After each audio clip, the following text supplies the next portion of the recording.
সুপ্রিয় দর্শক, আসসালামু আলাইকুম। আশা করি আল্লাহ তাআলার অশেষ মেহেরবানিতে আপনারা ভালো আছেন। সম্মানিত দর্শক, মহরম তথা আশুরার কিছু আমল ও ফজিলত এবং আশুরা সম্পর্কে কিছু হাদিস আমি আপনাদের কাছে উপস্থাপন করার চেষ্টা করব ইনশাআল্লাহ। পবিত্র আশুরার দিনে মুসলিমদের জন্য বিশেষ কিছু করণীয় রয়েছে। আশুরার দিনে কেবলমাত্র রোজা রাখা নয়, সঙ্গে সঙ্গে নিয়মিত নামাজ আদায় করা, বেশি বেশি তওবা ইস্তেগফার করা এবং সৎ কাজ করার মাধ্যমে আল্লাহর সন্তুষ্টি অর্জন করা উচিত, যা পালন করলে আল্লাহর সন্তুষ্টি অর্জন করা সম্ভব। নিচে এ দিনের করণীয় বিষয়গুলো তুলে ধরা হলো। রোজা রাখা।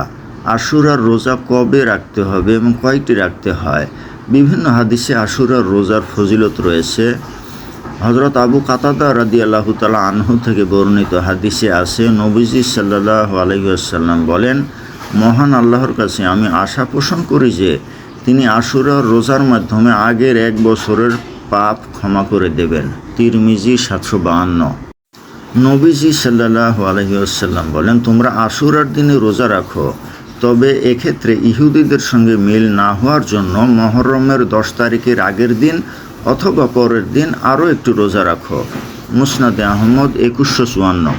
হযরত আবদুল্লাহ ইবনে মাসউদ রাদিয়াল্লাহু তাআলা আনহু বর্ণনা করেন, রাসূলুল্লাহ সাল্লাল্লাহু আলাইহি ওয়াসাল্লাম বলেছেন, যে ব্যক্তি আশুরার দিনে পরিবারের ব্যয় বৃদ্ধি করবে, ভালো খাওয়া দাওয়ার আয়োজন করবে, আল্লাহ সারা বছর তার প্রাচুর্য বাড়িয়ে দেবেন। হযরত সুফিয়ান সাউরি তাবিঈ রহমতুল্লাহ বলেন, আমরা এটি পরীক্ষা করেছি এবং যথার্থতা পেয়েছি। মিসকাত 170। হযরত আবু হুরায়রা রাদিয়াল্লাহু তাআলা আনহু থেকে বর্ণিত, তিনি বলেন, রাসূলুল্লাহ সাল্লাল্লাহু আলাইহি ওয়াসাল্লাম বলেছেন, রমজানের রোজার পর সর্বোত্তম রোজা হচ্ছে আল্লাহর মাস মুহররমের রোজা। সহিহ মুসলিম হাদিস 2645। মুহররম মাসের 10 তারিখকে আশুরা বলা হয়। এ দিনের বিশেষ মর্যাদা ও ফজিলত রয়েছে। ইতিহাসের বহু স্মরণীয় ঘটনা ঘটেছে এই দিনে। ইবনে আব্বাস রাদিয়াল্লাহু তাআলা আনহু বলেন, আল্লাহর রাসূল সাল্লাল্লাহু আলাইহি ওয়াসাল্লাম মদিনায় আগমন করে দেখতে পেলেন যে ইহুদিরা আশুরার দিনে রোজা রাখছে। তিনি জিজ্ঞেস করলেন, কি ব্যাপার, তোমরা এ দিনে রোজা রাখো কেন? তারা বলল, এ অতি উত্তম দিন। এ দিনে আল্লাহ তাআলা বনী ইসরাইলকে তাদের শত্রুর কবল থেকে নাজাত দান করেন। ফলে এই দিনে মুসা আলাইহিস সালাম রোজা রাখেন। আল্লাহর রাসূল সাল্লাল্লাহু আলাইহি ওয়াসাল্লাম বলেন, আমি তোমাদের অপেক্ষা মুসার অধিক নিকটবর্তী। এরপর তিনি এই দিনে রোজা রাখেন এবং রোজা রাখার নির্দেশ দেন। সহিহ বুখারী হাদিস 2004। তো সম্মানিত দর্শক, আশুরা তথা মুহররমের দিনে আল্লাহ তাআলা অতীতে বহু ঘটনা ঘটিয়েছেন। যেমন হযরত আদম আলাইহিস সালামের দোয়া কবুল করেছেন। হযরত মুসা আলাইহিস সালামকে ফেরাউনের হাত থেকে হেফাজত করে ফেরাউনকে ধ্বংস করে দিয়েছেন। নূহ আলাইহিস সালাম ও তার কিস্তিকে বন্যার কবল থেকে হেফাজত করে ডাঙ্গায় ভিড়িয়েছেন এই দিনে। ইব্রাহিম আলাইহিস সালামকে শত্রুরা যে আগুনে ফেলেছিলেন, ওখান থেকে আল্লাহ তাআলা হেফাজত করছেন।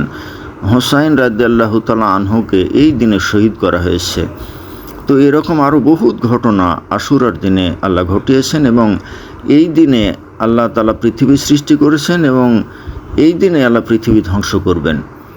তো সম্মানিত দর্শক, আশুরার দিনটি মুসলমানদের জন্য অত্যন্ত গুরুত্বপূর্ণ ও ফজিলতপূর্ণ দিন। এই দিনে আপনারা সবাই নেক আমল করুন, রোজা রাখুন এবং বেশি বেশি তওবা ইস্তেগফার করুন।